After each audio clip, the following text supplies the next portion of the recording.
Venerdì 13 giugno, Sant'Antonio da Padova, è il 164esimo giorno dall'inizio dell'anno, ne mancano 201 al termine. Il sole sorge alle 5:21 e tramonta alle 21, la luna si leva alle 21:15 e tramonta alle 5:43.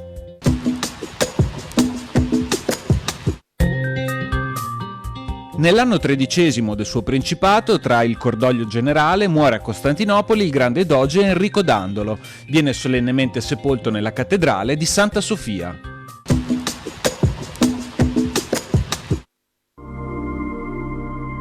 Le previsioni per domani: tempo instabile con molti addensamenti nuvolosi alterati a qualche schiarita, precipitazioni, probabilità alta per fenomeni più insistenti fino al mattino in pianura e dal pomeriggio in montagna, prevalente carattere di rovescio temporale, temperature in calo più sensibile nei valori massimi.